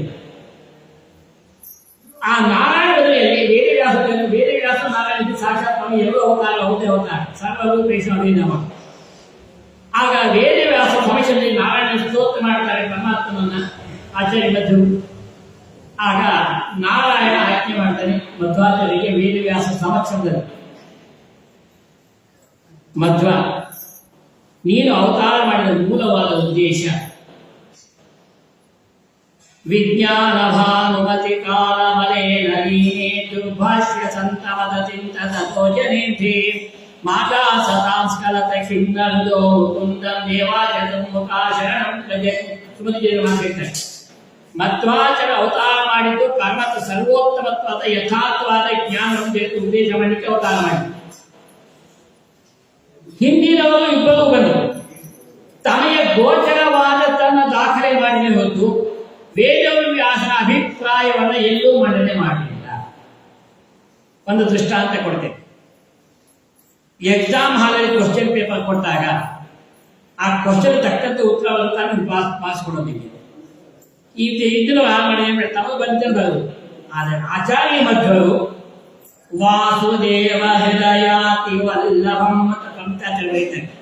ವೇದವ್ಯಾಸ ದೇವರ ಅನುಗ್ರಹ ಪ್ರಕಾರವಾಗಿ ನಾನೇನಾಗಿ ಮಾಡಿದ, ನೀನು ಹೋಗಿ ಕೃತ್ವ ಭಾಷ್ಯಾಣಿ ಸಮ್ಯಕ್ ಬ್ರಹ್ಮಸೂತ್ರ ಭಾಷ್ಯವನ್ನು ಬ್ರಹ್ಮಸೂತ್ರ ನಾನು ರಚನೆ ಮಾಡಿದ್ದೇನೆ ಮಧ್ವ, ಅದಕ್ಕೆ ಭಾಷ್ಯವನ್ನು ಬರೀ. ಭಾಷ್ಯ ಅಂದ್ರೆ ಅದಕ್ಕೆ ನೋಟ್ಸ್ ಇಲ್ಲ, ಒಳಗಿನ ಅರ್ಥ ಏನಿದೆ ಅದು ನೀ ಅರ್ಥ ಮಾಡಿ ಅದು ಅಂತ ಪರಮಾತ್ಮ ಹಾಗೆ ಮಾಡಿದಾಗ ಯಾವ ಆಚಾರ್ಯ ಮಧ್ವರು ವೇದವ್ಯಾಸ ಬದಲಿಯಿಂದ ಬಂದು ಅಲ್ಲಿಂದ ನಾರಾಯಣ ಬದಲಿಗೆ ಹೊರಟು ಮತ್ತೆ ಅನಂತ ಮಠಕ್ಕೆ ಬಂದ ನಂತರದಲ್ಲಿ ಅಲ್ಲಿಂದ ಮುಂದೆ ಬರಬೇಕಾದರೆ ಯಾವ ಶೋಭನ ಮತ್ತು ಭೇಟಿ ಮಾಡಿದ ಪದ್ಮಾವತಿ ಮುಂದೆ 4 ಶಿಷ್ಯರು ಪಡೆದು ಆಗ ಶ್ರೀಮದ್ ಬ್ರಹ್ಮಸೂತ್ರಕ್ಕೆ ಭಾಷ್ಯ ಬರೀತಾರೆ ಆಚಾರ್ಯ. ಆ 4 ಜನ ಶಿಷ್ಯರು ಪ್ರಾರ್ಥನೆ ಮಾಡ್ತಾರೆ ಆಚಾರ್ಯ ಮಧ್ವನ್ನ, ನೀವು ಬರೆದಿರ್ತಕ್ಕಂಥ ಬ್ರಹ್ಮಸೂತ್ರ ಭಾಷ್ಯ ಆ ಶಿಷ್ಯರು ಹೇಳೋ ಮಾತು ಇದು ಕಬ್ಬಿಣದ ಗಡ್ಡೆ ಇದ್ದಾಗ ಅರ್ಥ ಆಗಲ್ಲ, ಅದಕ್ಕೆ ಇನ್ನೊಂದು ನೋಟ್ಸ್ ಬರ್ಕೊಡಿ, ಶಾರ್ಟ್ ನೋಟ್ಸ್. ಅದಕ್ಕೆ ಆ ಬ್ರಹ್ಮಸೂತ್ರ ಭಾಷ್ಯಕ್ಕೆ ಅನುವ್ಯಾಖ್ಯಾನ ಅಂತ ಗ್ರಂಥ ಬರೆದಿದ್ದಾರೆ ಆಚಾರ್ಯ ಮಧ್ವ. ಅದು 4 ಅಧ್ಯಾಯಗಳಲ್ಲಿ ತಾವು ರಚನೆ ಮಾಡಿದ ಬ್ರಹ್ಮಸೂತ್ರ ಭಾಷೆಯನ್ನು ಅನುವ್ಯಾಖ್ಯಾನ ಮಾಡಿದ್ದಾರೆ. ಅದು ಕೂಡ 4ನೇ ಶಿಷ್ಯ ಪದ್ಮನಾಭತೀರ್ಥರು, ನಾರಾಯಣ ತೀರ್ಥರು, ಮಾಧವ ತೀರ್ಥ, ಅಶೋಕ ತೀರ್ಥರು ಇದ್ದಾರೆ. ಹಸುವಿನ ರೂಪದಿಂದ ಸಾಕ್ಷಾತ್ ಜಯತೀರ್ಥ ಅಲ್ಲೇ ಇದ್ದಾರೆ. ಆಚಾರ್ಯ ಹಸುವಿನ ರೂಪದಿಂದ ಇದ್ದಾರೆ. ಆಗ ಅದಕ್ಕೆ ನ್ಯಾಯ ವಿವರಣ ಅಂತ ಮತ್ತೊಂದು ಗ್ರಂಥ ಆಚಾರ್ಯ ಬರ್ಕೊಂಡು ಕಡೆಯಲ್ಲಿ ಅಣುಭಾಷ್ಯ ಅಂತ ರಚನೆ ಮಾಡಿ ಮೂಲ ಮಹಾ ಸೂತ್ರ ಭಾಷೆಯಲ್ಲಿ 564 ಸೂತ್ರಗಳು, 223 ಅಧಿಕರಣಗಳು, 16 ಅಧ್ಯಾಯಗಳು, 4 ಪಾಲ್ಗೊಳ್ಳತಕ್ಕಂಥದ್ದಾಗಿದೆ ಬ್ರಹ್ಮಸೂತ್ರ ಭಾಷೆ. ಹಾಗಾಗಿ ಯಾವ ಅನುವ್ಯಾಖ್ಯಾನ ಗ್ರಂಥಕ್ಕೆ ಮುಂದೆ ಪದ್ಮನಾಭ ತೀರ್ಥರು ಸಂನ್ಯಾಯ ರತ್ನಾವಳಿ ಅಂತ ಒಂದು ಗ್ರಂಥ ರಚನೆ ಮಾಡಿದ್ದಾರೆ. ಆಚಾರ್ಯ ಮೊದಲ ಶಿಶು ಪದ್ಮನಾಭ ತೀರ್ಥರು. ಅದಾದ ನಂತರದಲ್ಲಿ ನರಹರಿ ತೀರ್ಥರು, ಮಾಧವ ತೀರ್ಥ, ಅಶೋಕ 3 ಜನ ಬಂದಂತಹ ಕೂಡ ಮುಂದೆ ಎದುರುಗಡೆ ಹಸುವಿನ ರೂಪದಲ್ಲಿರತಕ್ಕಂಥ ಜಯತೀರ್ಥರು ಆಗ ಏನು ಮಾಡ್ತಾ ಇದ್ರು, ಪ್ರತಿನಿತ್ಯ ಆಚಾರ್ಯ ಗ್ರಂಥವನ್ನು ಎತ್ಕೊಂಡು ಹೋಗತಕ್ಕಂಥ ಕೆಲಸ. ಹಸುವಿನ ಮೇಲೆ ಆಚಾರ್ಯ ಮಧ್ವ ಗ್ರಂಥ ಇಡೋದು, ನಿತ್ಯ ತಗೊಂಡೋಗಿ ಲೈಬ್ರರಿ ವಾಪಸ್ ಸಾಯಂಕಾಲ ಇರೋದು. ಆಗ ಶಿಷ್ಯರನ್ನ ಕೇಳ್ತಾರೆ ಒಂದೇ ಮಾತಿನಿಂದ, ಇಷ್ಟೆಲ್ಲ ಗ್ರಂಥ ರಚನೆ ಮಾಡಿ 37 ಗ್ರಂಥ ರಚನೆ ಮಾಡಿದ್ದೀರಲ್ಲ, ಮುಂದೆ ಇದನ್ನು ಮುಂದುವರ್ತಕ್ಕಂತಹ ಜ್ಞಾನ ಯಾರಿದ್ದಾರೆ ಅಂತ ಹೇಳಿಕೊಂಡ ಸಾಯೇಶ ಗೋರ ಅಂತ ಹೇಳಿದ್ದಾರೆ. ವ್ಯಾಸತೀರ್ಥ ವಿಜಯ, ವ್ಯಾಸತೀರ್ಥ ಮತ್ತೊಬ್ಬರು ಜಯತೀರ್ಥ ವಿಜಯ ಅಂತ ಬರುತ್ತಾರೆ ಒಂದು ಗ್ರಂಥ. ಆ ಗ್ರಂಥ ಸಂಪೂರ್ಣ ಆಗತಕ್ಕಂತಹ ಜಯತೀರ್ಥ ಪೂರ್ಣ ಅವರ ಅವತಾರ ಮಾಡಿದ ಹಾಗೆ ಹಿಡಿದು ಬೃಂದಾವನ 48 ವರ್ಷ ಕಾಲ ಮಾತ್ರ ಹಿಡಿದು ಜಯತೀರ್ಥ. 1340 ಅವತಾರ, 88ರಲ್ಲಿ ದೇಹ ಬೃಂದಾವನ ಸಾಧನ. ಹಾಗಾಗಿ ಆ ಜಯತೀರ್ಥರು ಮಾಡಿದ ಸೂಕ್ತ ಭಾಷೆಯ ಅನುವ್ಯಾಖ್ಯಾನ ಗ್ರಂಥಕ್ಕೆ ಜಯತೀರ್ಥರು ಮಾಡಿದ ಪ್ರಧಾನವಾದ ಗ್ರಂಥ ಶ್ರೀಮನ್ಯಾಯ ಸುಧಾ ಎಂದಾಗಿ. ಆ ಸುಧಾ ಗ್ರಂಥ ಹಿಂದಿನ 21 ಭಾಷ್ಯಕಾರರು ಏನೇನು ಬರೆದಿದ್ದಾರೆ ಅದೆಲ್ಲವನ್ನು ಸೇರಿಸಿ ಅದನ್ನೆಲ್ಲ ಪ್ರಮಾಣಬದ್ಧವಾಗಿ ಖಂಡನೆ ಮಾಡಿದ್ದಾರೆ. ಟೀಕಾಚಾರ್ಯ ಅಂತ ಹೆಸರು, ಜಯತೀರ್ಥದ ಅವತಾರ ಟೀಕಾಕ. ಟೀಕಾ ಅಂತಂದ್ರೆ ನಾವು ಸಾಮಾನ್ಯವಾಗಿ ಕಾಮೆಂಟ್ ಅಂತ ಹೇಳ್ತೀವಿ. ಜಯತೀರ್ಥರು ಮಾಡಿದ್ದು ಪ್ರಮಾಣಬದ್ಧವಾದ ಕಾಮೆಂಟು, ಅದರ ಖಂಡನೆ ಬರುತ್ತೆ ಅವತಾರ ಮಾಡಿದ್ದಾರೆ. ಖಂಡನೆ ಮಾಡುವುದಕ್ಕೆ ಪ್ರಮಾಣಬದ್ಧವಾಗಿ ಖಂಡನೆ ಮಾಡ್ತಾ ಅದಕ್ಕೆ ಸರಿಯಾದ ಉತ್ತರ ಕೊಟ್ಟಾಗುತ್ತೆ. ಖಂಡನೆ ಮಾಡಲಿಕ್ಕೆ ಮೊದಲು ಪರಮತ ಖಂಡನ, ನಂತರ ಸ್ವಸಿದ್ಧಾಂತ ಸ್ಥಾಪನೆ. ಒಬ್ಬರನ್ನು ನಾವು ಅಲುಗೈಬೇಕಾದ್ರೆ ಇದಕ್ಕೆ ಪ್ರಮಾಣವನ್ನು ಕೊಟ್ಟು ಅಲುಗೈಬೇಕು. ಈ ರೀತಿ ನಾವು ಯಾರು ಒಪ್ಪಬೇಕಾಗಿದೆ, ತಪ್ಪನ್ನು ತಪ್ಪು ಹೇಳಲಿಕ್ಕೆ ಜಯತೀರ್ಥ ಅವತಾರವಾಗಿ ಇದೇ ಉದ್ದೇಶ. ಆ ಮಾಡಿದ ಜಯತೀರ್ಥರು ಸ್ವತಂತ್ರವಾಗಿ ಒಟ್ಟು 20 ಗ್ರಂಥಗಳು ಮಾಡಿದ್ದಾರೆ. ಅದರಲ್ಲಿ 18 ಸ್ವತಂತ್ರವಾದ ಗ್ರಂಥ. ಆ 3 ಸ್ವತಂತ್ರವಾದ ವಿಶೇಷ ಗ್ರಂಥಗಳಲ್ಲಿ ವಾದಾವಳಿ, ಪದ್ಯಮಾಲ ಮತ್ತು ಅದಕ್ಕಂದಾಗಿ ಒಟ್ಟು 20 ಗ್ರಂಥ ಮಾಡಿದ್ದಾರೆ. ಜಯತೀರ್ಥರು ಮಾಡಿ ನಮಗೆ ಮಾಡಿದ ಉಪದೇಶ ಎಂತಾದ್ದು ಅಂತಂದ್ರೆ, ನಮಗೆ ನಿತ್ಯವಾಗಿ ನಾವು ಮನೆಯಲ್ಲಿ ದೇವರನ್ನು ಮಾಡಿಸ್ತಾನೆ ಎಲ್ಲರಿಗೂ. ಆ ಪೂಜೆ ಮಾಡುವ ಬಗ್ಗೆ ಮೂಲತಃ ಇರತಕ್ಕಂತಹದ್ದು ಗ್ರಂಥ. ಅದಕ್ಕೆ ಪಂಚರಾತ್ರಾಗಮ ಅಂತ ದೇವಲೋಕದಲ್ಲಿ ಮಾತ್ರ ಸೀಮಿತ, ಭೂಲೋಕಕ್ಕೆ ಬರಲೇ ಇಲ್ಲ. ಹಯಗ್ರೀವ ದೇವರು ತಾವು ಪರಮಾತ್ಮ ರಚನೆ ಮಾಡಿದ ಗ್ರಂಥ ಪಂಚರಾತ್ರಾಗಮ ಅಂತ. ಅದನ್ನು ಆಚಾರ್ಯ ಮೊದಲು ಅವತಾರ ಮಾಡಿದಾಗ ಅದನ್ನು ಅನುವಾದ ಮಾಡಿದ ಗ್ರಂಥ ತಂತ್ರಸಾರ ಅಂತ ಆಚಾರ್ಯ. ಆ ತಂತ್ರಸಾರ 4 ಅಧ್ಯಾಯಗಳಲ್ಲಿ ದೇವ ಪೂಜಾ ಕ್ರಮ ಹೇಗೆ ಮಾಡಬೇಕು, ದೇವರ ಪ್ರತಿಷ್ಠಾಪನೆ ಮಾಡತಕ್ಕಂತಹ ಕ್ರಮ ಹೇಗೆ, ಯಾವ ಯಾವ ರೀತಿಯಲ್ಲಿ ಆ ಅನುಸಂಧಾನವನ್ನು ದೇವತಾ ಪ್ರತಿಷ್ಠಾಪನೆ ಮಾಡತಕ್ಕಂಥದ್ದಾಗಬೇಕು ಅಂತ ಹೇಳಿ 3ನೇ ಅಧ್ಯಾಯ. 4ನೇ ಅಧ್ಯಾಯದಲ್ಲಿ ಆಚಾರ್ಯ ಮಧ್ವರು 72 ಮಹಾಮಂತ್ರಗಳು ಬರೀತಾರೆ. ಯಾವ ವಿಷಯ ಪಂಚರಾತ್ರಗಳು ತೆಗೆದುಕೊಂಡು ಅದು ಬರೀತಾರೆ. ಆ 72 ಮಹಾಮಂತ್ರಗಳನ್ನು ಬರೀತಕ್ಕಂಥ ಆಚಾರ್ಯ ಮಧ್ವರು ಒಂದೊಂದಕ್ಕೂ ಪ್ರಮಾಣ ಇಂತಹ ಕಡೆ ಇದೆ ಅಂತ ಬರೀತಾರೆ. ಆಚಾರ್ಯ ಪೂಜಾ ಮಾಡೋ ಕ್ರಮ ಹೇಗೆ, ಮಂತ್ರ ಜಪ ಮಾಡೋದು ಹೇಗೆ, ಗುರುಗಳ ಪ್ರಸಾದ ಆಗಲೇ ಎಲ್ಲ ವರ್ಣನೆ ಮಾಡ್ತಾರೆ. ತಂತ್ರಸಾರ ಗ್ರಂಥದ್ದು. ಆ ತಂತ್ರಸಾರವನ್ನು ಆಧಾರವಾಗಿಟ್ಟುಕೊಂಡು ಶ್ರೀಮದ್ ಜಯತೀರ್ಥರು ಏಕಾಕೃತ್ಪಾದರು ಪದ್ಯಮಾಲ ಅಂತ ಒಂದು ಗ್ರಂಥ ಬರೆದಿದ್ದಾರೆ. ಪದ್ಯಮಾಲ ಅಂತ ಗ್ರಂಥದ ಹೆಸರು. ಆರಾಧನೆ ಪ್ರಕಾರ 2 ರೀತಿಯಾದ ಆರಾಧನೆ. ಒಂದು ಭೌತಿಕವಾಗಿರತಕ್ಕಂತಹ ವ್ಯಕ್ತಿಗಳು ತಾವು ಮಾಡತಕ್ಕಂತಹ ಸ್ಮರಣೆ ಮಾಡತಕ್ಕಂತಹ ಒಂದು ರೀತಿಯ ಆರಾಧನೆ. 2ನೇದಾಗಿ ಗುರುಣ ಆಕೃತಿ ಸ್ಮರಣೆ. ಆಪಾದ ಮೌಲಿ ಪರ್ಯಂತ ಗುರುಣ ಆಕೃತಿ ಸ್ಮರಣೆ ಶ್ಲೋಕ ಇದೆ. ಗುರುಗಳು ಹೇಳಿದ್ದಾರೆ ನಾವು ನೋಡಿದ್ವಿ. ತುಂಬಾ ಹಿಂದೆ ನನ್ನ ಮುತ್ತಾತ 4 ಜನ ನೋಡೇ ಇಲ್ಲ. ಮುತ್ತಾತ ನೋಡಿ ದೇವ್ರು ನೋಡ್ತಾರೆ, ಸಹಜ ಅಲ್ಲ. ಹಾಗೆ ಅವ ನೋಡ್ಬೇಕಾದ್ರೆ ಮತ್ತೊಂದು ದೃಷ್ಟಿಯಲ್ಲಿ ಅವ್ರು ಮಾಡಿದ ಗ್ರಂಥಗಳು ಅವರು ನೋಡ್ಬೋದು. ಏನೇನು ಗ್ರಂಥಗಳಿಗೆ ಬಿಟ್ಟು ಹೋಗಿದ್ದಾರೆ ಗ್ರಂಥ ಅವಕಾಶ ಅನುಭವಿಸತಕ್ಕಂಥ ಗ್ರಂಥ. ಅದರಲ್ಲಿ ಪದ್ಯಮಾಲ ಅಂತ ಒಂದು ಗ್ರಂಥ. ನಿಜವಾದ ಜಯತೀರ್ಥರ ಗ್ರಂಥವನ್ನು ಪಾಸ್ ಮಾಡಿದಾಗ ಅವ ಎಷ್ಟು ಸ್ವಂತ ಅವ್ರು ಬಿಟ್ಟು ಹೋಗಿದ್ದ ಗ್ರಂಥಗಳು. ನಾನು ಸುಧಾ ಗ್ರಂಥಗಳಾಗಲಿ, ತತ್ವನಿರ್ಣಯ ಆಗಲಿ, ಎಲ್ಲರೂ ಕೂಡ ದೊಡ್ಡ ದೊಡ್ಡ ಗ್ರಂಥಗಳ ಮಹಾನುಭಾವ, ಯಾವುದು ಕಡಿಮೆ ಇಲ್ಲ. ಆ ಗ್ರಂಥಕ್ಕೆ ಶ್ರೀಮನ್ಯಾಯ ಸುಧಾ ಗ್ರಂಥಕ್ಕೆ ಮುಂದೆ ಬರತಕ್ಕಂತಹ 14 ಸತ್ರ ಧನ್ಯಾಯಗಳು ಅವರು ಬರೀತಾರೆ. ಮುಂದೆ ವ್ಯಾಸರಾಜರು ಅದಕ್ಕೆ ಉತ್ತರಾಧಿಕಾರಿ ಅವರಿಗೆ ಬರೀತಾರೆ ಗ್ರಂಥವನ್ನ. ಯಾವ ರಘೋತ್ತಮ ತೀರ್ಥವರಿಗೆ ಭಾವಭೋರ ಅದಕ್ಕೆ ಭಾವಬೋಧಕ ಅಂತ ಅವರಿಗೆ ಹೆಸರು. ಅದೇ ಮಂತ್ರಾಲಯ ಆಯಿತು. ಅದೇ ನ್ಯಾಯ ಸುಧಾ ಗ್ರಂಥಕ್ಕೆ ಪರಿಮಳ ಅಂತ ಗ್ರಂಥವನ್ನು ಮಧ್ವಾಚಾರ್ಯ ಮಾಡಿದ ಗ್ರಂಥ ಹೇಗಿತ್ತಪ್ಪ ಅಂತಂದ್ರೆ, ಹೀಗೆ ಅಡಿಗೆ ಮಾಡುತ್ತಾ ವೇದವ್ಯಾಸ ಇದ್ದಾಗ ವಾಯುದೇವರು ಅಡಿಗೆ ಮಾಡಿದಂತೆ ಗ್ರಂಥದ ರಚನೆ ಮಾಡಿ ಸೂಕ್ತ ಭಾಷೆ ಗ್ರಂಥ ಮಾಡಿ. ಆದರೆ ಗ್ರಂಥದ ಕಬ್ಬಿಣ ಕಥೆ ಯಾವ ಬೇರೆ ಬರಲಿಲ್ಲ, ಒಡೆಯೇ ಇತ್ತು. ಅದಕ್ಕೆ ಮಧ್ವಾಚಾರ್ಯ ಮುಂದೆ ಅವತಾರ ಮಾಡಿ ಆ ಮಾಡಿರ್ತಕ್ಕಂಥ ಅಡಿಗೆ ಪರಿಮಳ ಆಗುತ್ತೆ, ನ್ಯಾಯಸಿದ್ಧ ಪರಿಮಳ ಅಂತಕ್ಕಂಥ ಅಡಿಗೆ ಮಾಡಿ ಕುಂಚಿಟ್ಬಿಟ್ರೆ ವಾಸನೆ ಬಂದು ಅಡಿಗೆ ಆಗಿದೆ ಅಂತ ಅನ್ಕೊಳ್ತೀವಲ್ವಾ?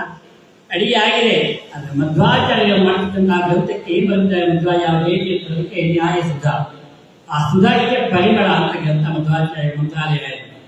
ಅದಕ್ಕೆ ಪರಿಮಳಾಚಾರ್ಯ ಅಂತ ಅವರಿಗೆ ಬಂದಿರ್ತಕ್ಕಂಥ ಆಧಾರದಲ್ಲಿ ಆ ಪರಿಮಳ ಅಂದ್ರೆ ಒಳ್ಳೆ ಸುವಾಸನೆ ಅಂತ. ಸಾಮಾನ್ಯ ಜ್ಞಾನ ಪರಿಮಳ ಒಳ್ಳೆ ಸುವಾಸನೆ ಅಂತ.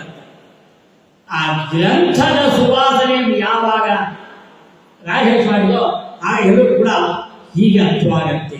ರಾಯರು ಅವ ಅಂತಕ್ಕಂಥ ಮಾತು ಹೇಗೆ ಅಂತಂದ್ರೆ ವಾದಿಯನ್ನು ತಿಳಿದು ಬರೀತಾರೆ. ವಾಚ ಸಂಕ್ಷಿಪ್ತ ಯಾಚ ಬಹುಗುಣಭರಿತ ಅಂತ ರಾಯರು ಎಲ್ಲ ಪಕ್ಕದಲ್ಲಿ ವಾದಿಯನ್ನು ತಿಳಿದು ಅಂತ ಹೇಳಿದ್ದಾರೆ. ರಾಯರು ಜಾಸ್ತಿ ಮಾತು ಬಳಸೋದಿಲ್ಲ, ಒಂದೇ ಸಣ್ಣ ಮಾತು, 1000 ಪುಟ ಇರಲಿ, ಒಂದೇ 4 ಸಾಲ ಪೂರ್ಣ ಸಾರಾಂಶ ಜ್ಞಾನ ಮಂತ್ರಾಲಯ. ತವ ಸಂಕೀರ್ತನ ವೇದ ಶಾಸ್ತ್ರಾರ್ಥ ಜ್ಞಾನಿಸಿದೆ ಅಂತ ಮಂತ್ರಾಲಯ ಕನ್ನಡದಲ್ಲಿ ಅದು ತೆಗೆದಾಗ ಪೂರ್ಣ ಅರ್ಥವಾಗುತ್ತೆ. ಯಾಕೆಂತಂದ್ರೆ ರಾಯರು ಕಂದನ ಮೊರೆ ಕೇಳಿ ಜನನಿಯು ಬರುವಂತೆ ಬಂದ ಅನ್ನೋ ರಾಘವೇಂದ್ರ. ಮಕ್ಕಳಿಗೆ ಹೋಮ್ವರ್ಕ್ ಕೊಟ್ಟಾಗ ಗೊತ್ತಾಗ ತಾಯಿ ಅಮ್ಮನಿಗೆ ಹೇಳ್ತಾರೆ, ಮಕ್ಕಳು ತಾಯಿ ಹೇಳ್ಕೊಡ್ತಾರಲ್ವ, ಆ ರೀತಿಯಲ್ಲಿ ರಾಯ ಕೇಳಿ ಬರ್ತಾರೆ. ನೋಡಪ್ಪ ಇದು ಅರ್ಥ ಕಣ ಹೇಗೆ ಬರ್ತಾರೆ. ರಾಯ ಪಕ್ಕದಲ್ಲಿ ಆದೇಶ ಕೊಟ್ಟು ಆ ಗ್ರಂಥವನ್ನು ಮಾತಾಡ್ತಕ್ಕಂಥ ಸಾಮರ್ಥ್ಯ ರಾಯ. ಅದೇ ರಾಯ ಪ್ರೇರಣೆಯಂತೆ ಜಯತೀರ್ಥರ ಒಂದು ಗ್ರಂಥವಾದಂತಹ ಗ್ರಂಥ, ನೋಡಲಿಕ್ಕೆ ಸಣ್ಣವಾದ ಗ್ರಂಥ, ಅರ್ಥ ಬಹಳ ವಿಸ್ತಾರ. ಅದರ ಒಂದೆರಡು ಶ್ಲೋಕವನ್ನು ಮಾತ್ರ ಅನುವಾದ ಮಾಡಿ ಜಯತೀರ್ಥರ ಸ್ಮರಣೆಯನ್ನು ಮುಗಿಸ್ತಕ್ಕಂಥ ನಾವು ಆಗ್ತಾ ಇದ್ದೇವೆ. ಕಾಲಾವಕಾಶ ಪೂರ್ವವಾಗಿ ಆ ಪದ್ಯವಾದ ಗ್ರಂಥ ಜಯತೀರ್ಥ ಏನ್ ಹೇಳ್ತಾರೆ ಅಂತಂದ್ರೆ, ಈ ಗ್ರಂಥ ನಾನು ರಚನೆ ಮಾಡ್ತಾ ಇಲ್ಲ ಅಂತ ದೊಡ್ಡ ಮಾತು ಮಂತ್ರಾಲಯ ಹಾಗೆ ಹೇಳ್ತಾರೆ. ಅಶಬ್ದಾಂತೋ ಗಾಢ ಅಂತ ನಿವೃತ್ತ ಜಯತೀರ್ಥರು ಆ ನ್ಯಾಯಶಾಸ್ತ್ರ ಗ್ರಂಥ ಬರೆದಾಗ ಈ ದೊಡ್ಡ ದೊಡ್ಡ ಅಕ್ಷರದಲ್ಲಿದ್ದೇನೆ, ದೊಡ್ಡ ಪದ ಕನ್ನಡ, ಅದರಿಂದ ನಾನು ದೊಡ್ಡ ಗ್ರಂಥ ಬರೀ ಅರ್ಥ ಮಾಡಿ ಹೇಳ್ತಾರೆ ಜಯತೀರ್ಥ. ದೊಡ್ಡ ದೊಡ್ಡ ಗ್ರಂಥ ಅಕ್ಷರ ಕೈ ತುಂಬಾ ದೊಡ್ಡ ಬಹಳ ಕಠಿಣವಾಗಿದೆ, ಇದನ್ನು ಜಯತೀರ್ಥ ಅದ ರೀತಿ ಅರ್ಥ ಮಾಡಬೇಡಿ ಅಂತ. ಆ ಒಡೆಯತಕ್ಕಂತಹ ಆಚಾರ್ಯ ಮಧ್ವರ ಹೃದಯ ಏನಿದೆ ಅದನ್ನು ಅರ್ಥ ಮಾಡಿಕೊಳ್ಳಿಕ್ಕೆ ಪ್ರಯತ್ನ ಮಾಡಿದ್ದೀನಿ ಹೊರತು ನಾನು ಬರೆದಿದ್ದೆ ಪ್ರಮಾಣ ಅಲ್ಲ ಅಂತ ಜ್ಞಾನಿಗಳು. ಇದಕ್ಕೆ ವಿದ್ಯಾ ವಿನಯ ಸಂಪನ್ನ. ವಿದ್ಯೆ ಇರ್ಬೋದು, ವಿನಯ ಇದೆ ಪ್ರಯೋಜನ ಅಲ್ವಾ? ಹಾಗಾಗಿ ಆ ರಾಮಟ ಪ್ರತಿಮಾರ ಗ್ರಂಥಿ ಜಯತೀರ್ಥ ಒಂದು ಮಾತು ಹೇಳ್ತಾರೆ, ಪ್ರಣಮ್ಯ ಶ್ರೀಪತಿಂ ನತ್ವಾ. ಪ್ರಾರಂಭದಲ್ಲೂ ಕೂಡ ಮೊದಲು ಶ್ರೀಪತಿಂ ನತ್ವಾ ಅಂತ ಬರೀತಾರೆ. ಪರಮಾತ್ಮನ ಅನುಗ್ರಹದಿಂದ ಈ ಗ್ರಂಥ ರಚನೆ ಬಳಿಕ ನಾನು ಪ್ರಯತ್ನ ಮಾಡ್ತಾ ಇದ್ದೇನೆ. ಆಚಾರ್ಯ ಅನುಗ್ರಹದಿಂದ ಪ್ರಣಮ್ಯ ಶ್ರೀಪತಿ. ಶ್ರೀಪತಿ ಅಂದ್ರೆ ಪತಿ ಯಾರು? ಪತಿ ಶ್ರೀಪತಿ ಪರಮಾತ್ಮ. ಪ್ರಣಮ್ಯ ನಮಸ್ಕಾರ ಮಾಡ್ತಾ ಇದ್ದೀನಿ, ಪ್ರಣಮಾಮಿ. ಪ್ರಣಮ್ಯ ಶ್ರೀಪತಿ ನಂದ ಯಯತಿ ನಂದ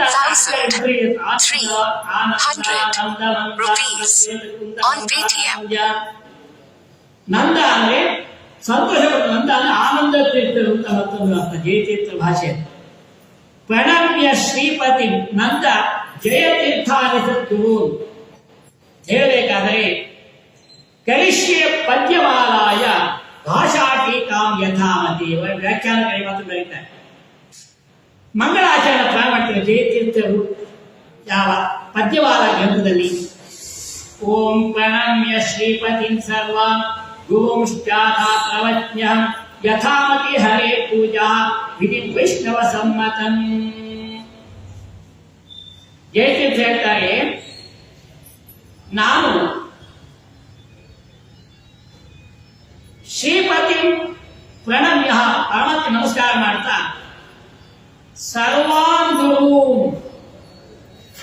ಮೊದಲ ಗುರು ಸಾಕ್ಷಾತ್ ಪರಮಾತ್ಮ. ಯಸ್ಮಾತ್ ಬ್ರಹ್ಮೇಂದ್ರ ರುದ್ರಾದಿ ದೇವತಾನಾಂ ಶ್ರೇಯೋಪಿಕ ಜ್ಞಾನ ಸ್ಫೂರ್ತಿ ಸದಾ ತಸ್ಮೈ ಹರಯೇ ಗುರುವೇ ನಮಃ. ಮೊದಲನೇ ಹೇಳ್ತೇನೆ ಶ್ರೀ ಗುರುಭ್ಯೋ ನಮಃ ಪರಮ ಗುರುಭ್ಯೋ ಶ್ರೀನಾಥ ಅಂತ ಹೇಳ್ತೀವೋ. ಶ್ರೀ ಗುರುಭ್ಯೋ ಶ್ರೀ ಲಕ್ಷ್ಮೀ ಅವಿದು ಯಾರು? ಪರಮಾತ್ಮ.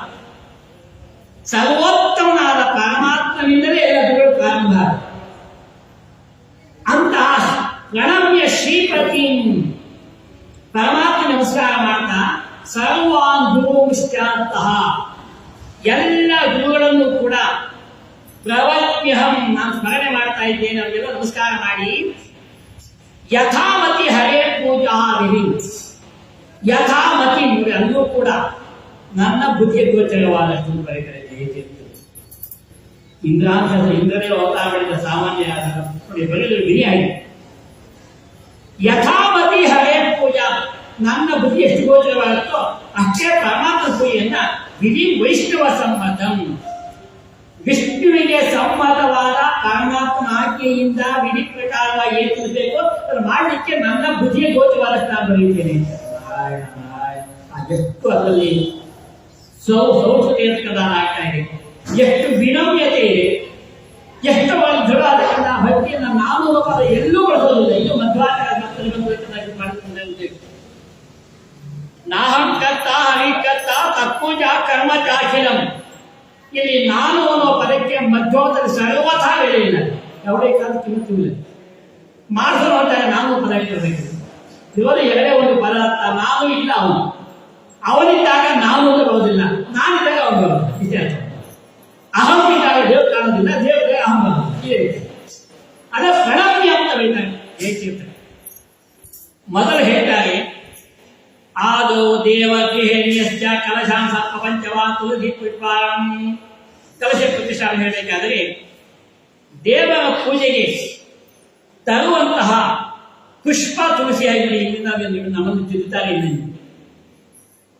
ದೇವರ ಪೂಜೆಗೆ ಪುಷ್ಪ ತುಳಸಿ ತರ್ತೀವಲ್ಲ, ಆ ತುಳಸಿ ಹೇಳಬೇಕು. ಅಲ್ಲಿ ಜಯತೀರ್ಥ ಒಂದೊಂದು ಭಾಷೆ ಕೂಡ ಎಲ್ಲ ಇದನ್ನೇ ಮುಂದೆ ವಿಜಯದಾಸರು ತುಳಸಿ ಮಹಿಮಾ ಸ್ತೋತ್ರ ಅಂತ ಇದೇ ಆಧಾರ ಇಟ್ಕೊಂಡೆ ಮಾಡ್ತಾರೆ. ವಿಜಯದಾಸನಿಗೆ ಸ್ಮರಣೆ ಮಾಡ್ತೀವಿ ಮಹಾನುಭಾವರು ತುಳಸಿ ಮಹಿಮಾ ಸ್ತೋತ್ರ ಅಂತ ಬರೀತಾರೆ. ಅದಕ್ಕೆ ಮೂಲವಾದ ಅವರಿಗೆ ಸಿಕ್ಕತಕ್ಕಂಥ ಗ್ರಂಥ ಪದ್ಯಮಾನ, ಅದಕ್ಕೆ ಮೂಲವಾದ ತಂತ್ರಸಾರ, ಅದಕ್ಕೆ ಮೂಲವಾದ ಪಂಚರಾತ್ರ. ಹಾಗಾಗಿ ಅಹಾಯ ತುಳಸಿ ಪುಷ್ಪಾಣ್ಯ ಜತನಾನಿ ಚಾಹ, ಆ ತುಳಸಿ ತರಬೇಕಾದ್ರೂ ಕೂಡ ಹೇಗೆ ಬೇಕು ಅಂತಾರೆ, ಯಾವ ಕಾಲಕ್ಕೂ ಕೂಡ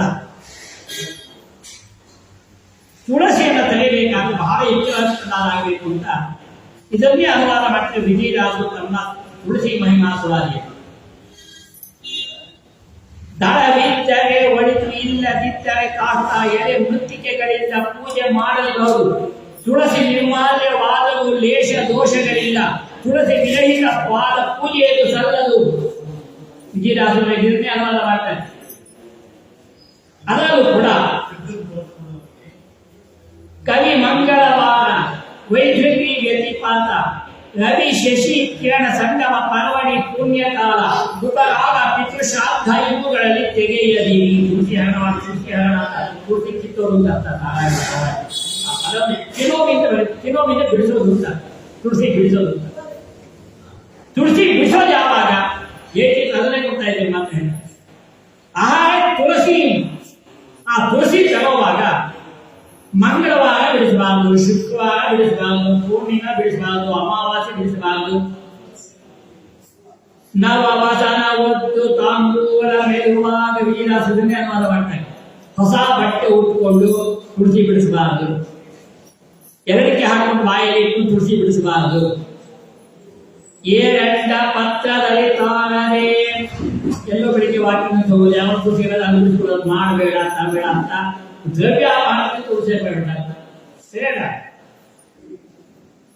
ಇಲ್ವಲ್ಲ. ತುಳಸಿ ತುಳಸಿ ಎಂದು ಸ್ಮರಣೆಯಾದರೂ ಮಾಡಿ ಜಲಜಾಕ್ಷರ ಅಂಕಿಸಿರಯ್ಯ. ಸ್ಮರಣೆಯನ್ನು ಸ್ಮರಣೆಯನ್ನು ವಿಧಿ ನಿಷೇಧ, ಬಿಡಿಸಬೇಕಂತ ವಿಧಿ ನಿಷೇಧ. ಮಂಗಳವಾರ ಜಲದು ಪಿತೃಶ್ರಾದ್ದ ಬಿಡಿಸಬಾರದು, ನಾಲ್ಕಕ್ಕೆ ಹೊರಟ ಹಿಂದಿನ ಹೊಡಿತೇವೆ ದಿನವಾರ.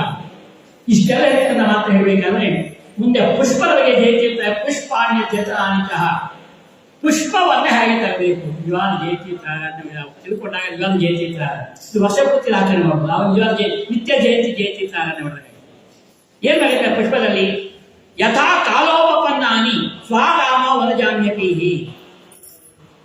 ಯಾವ ಯಾವ ಕಾಲದಲ್ಲಿ ಯಾವ ಪುಷ್ಪ ಬಿಡತಕ್ಕಂತಹದ್ದಾಗತ್ತೋ ಆ ಪುಷ್ಪವನ್ನೇ ತಂದು ಪೂಜೆ ಮಾಡುವಂತ. ಯಾವ್ಯಾವ ಕಾಲಕ್ಕೆ ಯಥಾ ಕಾಲ ಉಪಪನ್ನಾನಿ ಅದನ್ನ ಪೂಜೆ ಮಾಡ್ತಕ್ಕಂಥ ಆ ತಗತಕ್ಕಂಥ ಪುಷ್ಪಗಳು ಕೂಡ ವಿಧಿ ನಿಯಮ ಇದೆ ಅಂತ ಹೇಳಿ ಹೇಳ್ತಾರೆ. ಎಂತಾದ್ರು ಆಕ್ರೀತಾನ್ಯ ಪ್ರದತ್ತಾನಿ ಚೌರ್ಯ ಲಬ್ಧ ಧನಾನಿ ಚ ಶೂದ್ರಾಹುತಾನಿ ವಾ ಭೂಮೋ ಪತಿತಾನಿ ತಥೈವ ಚ ಏರಂತ ಅಕ್ಕಜ ಪತ್ರೇಷು ಚಾಹುತಾನಿ ಕರೆ ತಥಾ ಪಟಾಹುತಾನಿ ಯಾನಿಶ್ಚು ವಚಯಿತ್ಯಾನಿ ಯತ್ನತಃ. ನಿಜವಾದ ಪುಷ್ಪಗಳ ಪೂಜೆ ಅಂತಂದ್ರೆ ಅಗ್ನಿ ಪುರಾಣದಲ್ಲಿ ಭಾವಾಷ್ಟ ಪುಷ್ಪಗಳು ಅಂತ ಇದೆ. ಅಗ್ನಿ ಪುರಾಣದಲ್ಲಿ 8 ಪುಷ್ಪಗಳನ್ನು ನಿತ್ಯ ಪೂಜೆ ಮಾಡುತ್ತೇವಲ್ಲ, ಯಾವ ಪುಷ್ಪ ಅಲ್ಲ, ಈ ಭೌತಿಕವಾದ ಪುಷ್ಪ ಅಲ್ಲ. ಅಹಿಂಸಾ ಪ್ರಥಮ ಪುಷ್ಪಂ ಪುಷ್ಪಂ ಇಂದ್ರಿಯ ನಿಗ್ರಹ ಸರ್ವಭೂತ ದಯಾ ಪುಷ್ಪಂ ಕ್ಷಮಾಪುಂ ಸಮಂತನಃ ಅಂತ ಒಟ್ಟು 8 ನೀವು ಅನ್ವಯ ಮಾಡಿಕೊಳ್ಬೇಕು. ಮೊದಲು ಅಹಿಂಸಾ ಮತ್ತು ವಿಹಿಂಸಾ ಕಾಯ ವಾಚ ಮನಸ್ಸ. ಇದನ್ನ ಮಾಡೋದ್ರಲ್ಲಿ ಈ ಪುಷ್ಪವನ್ನು ದೇವರಿಗೆ ಅರ್ಪಣೆ ಮಾಡಿದ್ದಾರೆ. ಇದನ್ನ ಗೋಪಾಲದಾಸರು 8 ಸುಧಾರಿಗಳಲ್ಲಿ ಕೂಡ ಬಂದಿದ್ದಾರೆ. ಇದೆ ಅಂತ ಭಾವಾರ್ಥ ಪುಷ್ಪಗಳು ಅಂತ ಗೋಪಾಲದಾಸ ದೇವರು ಇದನ್ನು ವಿಜಯದಿಂದ ಬರೀತಾ ಇದ್ದಾರೆ. ಆಕೇತಾನ್ಯ ಪ್ರದಾತಾನಿ, ಆಕೇತಾನ್ಯ ದುಡ್ಡು ಕೊಟ್ಟು ಕಳತಕ್ಕಂಥ ಪುಷ್ಪದಿಂದ ಪೂಜೆ ಮಾಡಬೇಡ. ಆಕ್ರೀತ್ಯಾನಿ ದುಡ್ಡು ಕೊಟ್ಟು ಕಳತಕ್ಕಂಥ ಪೂಜೆ ಮಾಡಬೇಡ. ಪ್ರದಾತಾನಿ ಯಾರು ತಂದುಕೊಡ್ತಾರೆ, ಯಾವ ದುಡ್ಡು ತೊಗೊಂಡಿದ್ದಾರೆ, ನಿಮ್ಮಲ್ಲಿ ಸ್ವಲ್ಪ ಪೂಜೆ ಮಾಡಿಕೊಟ್ರೆ ಅದನ್ನು ಮಾಡಬೇಡ. ಎಷ್ಟು ಕಠಿಣವಾದವಲ್ಲ, ಮಾಡೋದು ನಿಮಿಷ ಅವ್ರು ಹೇಳೋ ರೀತಿ ಹೇಳ್ತಾರೆ. ಮತ್ತೆ ಚೌರ್ಯ ಲಬ್ಧ ಧನಾನಿ ಚಾಹ, ಚೌರ್ಯ ಬೆಳಿಗ್ಗೆ ವಾಕಿಗೆ ಹೋಗೋದು, ಯಾರು ಗಿಡಗಳಲ್ಲಿ ಹೂ ಬಿಡ್ತದೆ, ಅದು ಮಲಗಿರ್ತಾವ ಬಿಡಿಸ್ಕೊಂಡು ಹೋಗ್ತೇವೆ, ಅದು ಮಾಡ್ತೋಗೋದು ಕಳ್ತನ. ಕಳ್ಳತನ ಮಾಡತಕ್ಕಂತಹ ಪುಷ್ಪದಿಂದ ದೇವ ಪೂಜೆ ಮಾಡಬೇಡ. ಇದೇ ದೃಷ್ಟಾಂತದಲ್ಲಿ ಮಹಾಭಾರತ ಅನುಶಾಸನಗಳು ಕಥಾಭಾಗ ಬರುತ್ತೆ. ಅಣ್ಣ ತಮ್ಮಂದಿರು ಅಕ್ಕಪಕ್ಕದಲ್ಲೇ ವಾಸ ಮಾಡಿಕೊಂಡಿದ್ದಾರೆ. ಆ ಮನೆಯಲ್ಲಿ ಒಂದು ವಿಶ್ವತ್ತು ಉತ್ತಮವಾದಕ್ಕಂಥ ಫಲ ಬಿಡ್ತಾ ಇತ್ತು. ಅವನಲ್ಲಿ ಪುಷ್ಪ ಫಲ ಎಲ್ಲ ಅರಿಯುವಂತ ಅವನು ಏನ್ ಮಾಡಿದ್ರು, ತಮ್ಮ ಹೇಗೆ ನಮ್ಮ ಅಣ್ಣನ ಮನೆ ಅಲ್ಲ, ಕೇಳೋದೇ ಒಂದು ಹಣ್ಣು ಬಿಡಿಸ್ಕೊಂಡ, ಉಪಯೋಗಿಸ್ಕೊಂಡ. ತಮ್ಮನಿಗೆ ಗೊತ್ತಾಯ್ತು, ಅಣ್ಣನಿಗೆ ಗೊತ್ತಾಯ್ತು, ಯಾಕೆ ನೀವು ಮಾಡಿದ್ರು, ನಿಮ್ಮನೆ ಮನೆ ಒಂದೇ ಆಗಿಲ್ಲ, ಒಂದು ಹಣ್ಣು ಅಂಶಾಸ್ತ್ರ ಕಥಾಭಾಗ ಮಹಾಭಾರತ. ಅವನೇನ್ ಮಾಡಿದ, ತಕ್ಷಣ ಕದ್ಕೊಂಡು ಬಂದಿದೆಯಲ್ಲ, ನಿನ್ನ ಕೈ ಕತ್ತಿಸೋಲಿ ಶಾಪ ಕೊಟ್ಟ. ನಿನ್ನ ಕೈ ಕತ್ತಿಸೋಲಿ ಶಾಪ. ಅವನಿಗೆ ತಮ್ಮನ ಮಹಿಮೆ ಅಣ್ಣನ ಮಹಿಮೆ ಗೊತ್ತಿತ್ತು. ಅವನು ಇಬ್ಬರು ಒಳ್ಳೆಯವರು, ನಿಜವಾದಕ್ಕಂಥ ವಿಷ್ಣು ಭಟ್ರು ಒಳ್ಳೆ ಆಚಾರ ಸಂಪನ್ನರಾಗಿದ್ದವರು. ನಿನ್ನ ಕೈ ಕತ್ತೋದು ಅಂದುಕೊಂಡಾಗ ಅವನು ತಪಸ್ಸು ಮಾಡ್ತಾನೆ, ಗಾಯತ್ರಿ ಮೇಲೆ ತಪಸ್ಸು ಮಾಡ್ತಾನೆ. ಆ ತಪಸ್ಸು ಮಾಡಿದಾಗ ಒಂದು ನೀರಲ್ಲಿ ಕೈ ಇರ್ತಾನೆ, ಆ ನದಿಗೆ ಬಾಹುಲ 2 ಕೈ ಬಂತು. ಏನ್ ತಪಸ್ಸು ಹೋಗಿತ್ತು, ಅಣ್ಣ ಶಾಪ ಆಯ್ತಾನೆ, 2 ಕೈ ಇತ್ತು. ಬಾಹುಲ ನದಿ ಅಂತ ಇವತ್ತು ನಾವು ಹೇಳಿರತಕ್ಕಂಥದ್ದನ್ನ ಮಹಾಭಾರತ ದಾಖಲೆ ಮಾಡಿ. ಇಲ್ಲಿ ಪುಷ್ಪನ ವಿಷಯ ಬಂದಾಗಲೂ ಕೂಡ ಚೌರ್ಯದಿಂದ ಪುಷ್ಪ ತಂದು ಪೂಜೆ ಮಾಡಬೇಡ. ಪುಣ್ಯ ಯಾರು, ಪುಣ್ಯ ಪುಣ್ಯ ಪಾಪ ಕದ್ದು ದೋಷ ನಿಮಗಿಲ್ಲ. ಪುಷ್ಪನ ಕದ್ದುಕೊಂಡು ಪೂಜೆ ಮಾಡಕ್ಕಂಥ ದೇವ ಒಪ್ಪೋದಿಲ್ಲ. ಮತ್ತೆ ಶೂದ್ರಾಹುತಾನಿ ವಾ ಭೂಮು, ಶೂದ್ರರು ತಂದಿರ್ತಾರೆ, ಮಾತಾಡುವಾಗ ವಾಸ್ತವಾಂಶ ಗ್ರಂಥ ಹೇಳಿದೆ. ಶೂದ್ರರು ತಂದಿರತಕ್ಕಂತಹ ಪುಷ್ಪನ ಪೂಜೆ ಮಾಡಬೇಕು. ಅದರ ಜೊತೆಯಲ್ಲಿ ಭೂಮೋ ಪತಿತಾನಿ ತಥೈವ ಚ, ಭೂಮಿಯ ಮೇಲೆ ಬಿದ್ದಿರುತ್ತೆ ಪಾರಿಜಾತ ಒಂದು ಬಿಟ್ಟು, ಅದು ಎಕ್ಸೆಪ್ಷನ್ ಇಲ್ಲೇ ಇದೆ. ಪಾರಿಜಾತ ಅದೇ ಕೂಡ ಕೆಳಗೆ ಬಿದ್ದಿರುತ್ತೆ. ಪುಷ್ಪ ಕೆಳಗೆ ಹೋಯ್ತಲ್ಲ ಅಂತಂದ್ರೆ ಪಾರಿಜಾತ ಕಲ್ಪವೃಕ್ಷ ಅಂತ ಅನಿಸುತ್ತೆ. ಬೇರೆ ಯಾವ ಪುಷ್ಪ ಕಲ್ಪವೃಕ್ಷ ಅಂತ ಹೇಳಿಲ್ಲ. ಅದೇ ಪಾರಿಜಾತ ಪುಷ್ಪವನ್ನ ದೇಶದಲ್ಲಿ ಮುಡ್ಕೊಳ್ಳಿಕ್ಕೆ ಬಾರ, ಏನ್ ಮಾಡ್ಲಿಕ್ಕೆ ಬಾರ, ಕಸಾಸನ್ನ ತಗೊಳ್ಬೋದು, ಏನ್ ಮಾಡ್ಲಿಕ್ಕೆ ಬಾರ, ಕಲ್ಪವೃಕ್ಷ ಆಯ್ತು. ಭೂಮಿಯಲ್ಲಿ ಬಿದ್ದಿರತಕ್ಕಂಥ ಬೇಗ ಬಿದ್ದಿರತಕ್ಕಂಥ ಪೂಜೆ ಮಾಡಬೇಡ. ಏರಂಡ ಅಕ್ಕಜ ಪತ್ರೇಶು, ಬಿದ್ದು ಹೋಗ್ತಾ ಇತ್ತು, ನೋಡಿದ್ರೆ ಎಲ್ಲ ಸಿಗ್ತದೆ, ಒಂದು ಪ್ಲಾಸ್ಟಿಕ್ ಎಲೆ ಎಕ್ಕದಲ್ಲಿ ಸಿಗುತ್ತೆ. ಏರಂಡ ಅಲ್ಲ, ಅಕ್ಕ ಪತ್ರ ಎಕ್ಕದಲ್ಲಿ ಪುಷ್ಪ ಅಂತ ಬೇಡ, ನಿಷಿದ್ಧ. ಎಕ್ಕದಲ್ಲಿ ಗಣೇಶ ಮೂವತ್ತು ಮಾತ್ರ ಸೀಮಿತ, ಪರಮಾತ್ಮಗೆ ಎಕ್ಕದಲ್ಲಿ ನಿಷಿದ್ಧ. ಅವನಿಗೆ ತುಳಸಿ ಒಂದೇ ಬಿಟ್ಟು ಯಾವ್ದು ಮಾಡುವಾಗ. ಆದರೆ ಅಕ್ಕಜಪ್ಪ ಚಾಹುತಾನಿ ಕಡೆ ತತಃ ಏನೂ ಇಲ್ಲ. ಬಟ್ಟೆ ಪಟ ಅದು ಬಟ್ಟೆ ಕಟ್ಕೊಂಡು ಬೇಡ, ಹೂನ ಎಲ್ಲೋ ಮೊದಲೇ ಕದ್ಕೊಂಡು ಬಟ್ಟೆ ಕಟ್ಕೊಂಡು ಮನೆಗೆ ಬರೋದು. ಅದರ ಬಟ್ಟೆ ಬಿಡ್ತಕ್ಕಂಥ ಪುಷ್ಪ ದೇವ ಪೂಜೆ ಮಾಡಬೇಕು. ಆದ್ದರಿಂದ ಯತ್ನತಃ ಅವನಿಗೆ ಪ್ರಯತ್ನ ಮಾಡಿ ಇಂತಹ ಪುಷ್ಪ ಪೂಜೆ ಮಾಡಬೇಕು. ಇಷ್ಟು ಹೇಳಿ ಅರ್ಯಪಾಚಾರ ಯಥಾಶಕ್ತಿ ವಿಧಾಯ ಪ್ರಕ್ಷಾಲ ಪಾಣಿ ಪಾದೋಚ ಯಾಚಮ್ಯ ಹರಿವೇಶ್ವರ. ಹೀಗೆ ಆ ಪೂಜಾ ಅನೇಕವಾದ ವರ್ಣ ಪೂರ್ಣ ಪೂಜೆ ಮಾಡೋದನ್ನು ಕೂಡ ಒಂದು ಮಾತು ಹೇಳ್ತಾರೆ. ಜಯತೀರ್ಥರು ಇನ್ನೊಂದು ಮಾತು ಹೇಳ್ತಾರೆ. ಅಲ್ಲದೆ ದೇವರ ಪೂಜೆ ಮಾಡಿರ್ತೀವಿ ಹಿಂದಿನ ದಿವಸ, ಮರು ದಿವಸ ನಿರ್ಮಾಲ್ಯ ತೆಗಿಬೇಕು. ಭಾಗವತ 8ನೇ ಸ್ಕಂದದಲ್ಲಿ ಕೂಡ ಈ ಮಾತು ಇದೆ ಒಂದು ಕಡೆ. ಯಾವಾಗ ಆ ನಿರ್ಮಾಲ್ಯ ತೆಗಿಬೇಕಾದರೆ ಅದನ್ನ ಮರುದಿನ ಯಾವಾಗ ತೆಗೆದು ನಿರ್ಮಾಲ್ಯ? ಅರುಣೋದಯ ವೇಳಾಯಾಮ್ ನಿರ್ಮಾಲ್ಯಂ ಶಲ್ಯತಾಂ ಲಗೆ. ಪಂಚರಾತ್ರಾಗಮ ಈ ಮಾತು ಹೇಳುತ್ತೆ. ತಂತ್ರಸಾಲ ಆಚರಣೆ ಬಂದ ಭಾಗವನ್ನ ಪದ್ಯರಾಜ್ಯಕ್ಕೆ ತದನಂತರ ಆಚರಣೆ ಮಾಡ್ತಾರೆ. ಅರುಣೋದಯ ಕಾಲ ಸೂರ್ಯೋದಯಕ್ಕಿಂತ ಮುಂಚೆ ಅರುಣೋದಯ ಕಾಲದಲ್ಲಿ ದೇವರು ನಾವು ಪೂಜೆ ಮಾಡಿರ್ತೀವಿ. ಆ ಪೂಜೆ ಮಾಡಿರತಕ್ಕಂತಹ ದೇವರ ಪೆಟ್ಟಿಗೆ ಮೇಲೆ ಇಲ್ಲ ದೇವರ ಫೋಟೋ ಮೇಲೆ ನೀವು ಫೋಟೋ ಪೂಜೆ ದೇವರ ಪೂಜೆ ಮಾಡ್ತೀರೋ ದೇವರನ್ನ ಆ ಅರುಣೋದಯ ಕಾಲಕ್ಕೆ ಆ ನಿರ್ಮಾಲ್ಯ ಹೋಗಿ ತೆಗೆದಿರಬೇಕು. ತೆಗೆದಿದ್ರೆ ಏನಾಗತ್ತೆ ಅಂತಂದ್ರೆ ಶಲ್ಯ ಮುಳುಗಿಟ್ಟಿದೆ ದೇವರಿಗೆ, ಮುಳುಗಿಟ್ಟು ಪೂಜೆ ಮಾಡಬೇಕು.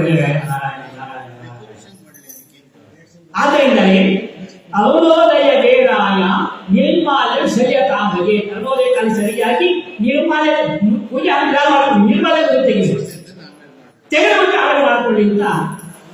ಯಾಕೆ? ಆ ನಿರ್ಮಾಲ್ಯಕ್ಕೆ ಅಭಿಮಾನಿ ಸಾಕ್ಷಾತ್ ಲಕ್ಷ್ಮೀ ದೇವಿ. ಆ ನಿರ್ಮಾಲ್ಯಕ್ಕೆ ಎಲ್ಲಿ ಹಾಕಬೇಕು? ಏಕೀಕೃತ ಮತ್ತೆ ವಿಸ್ತಾರ ಮಾಡ್ತಾರೆ.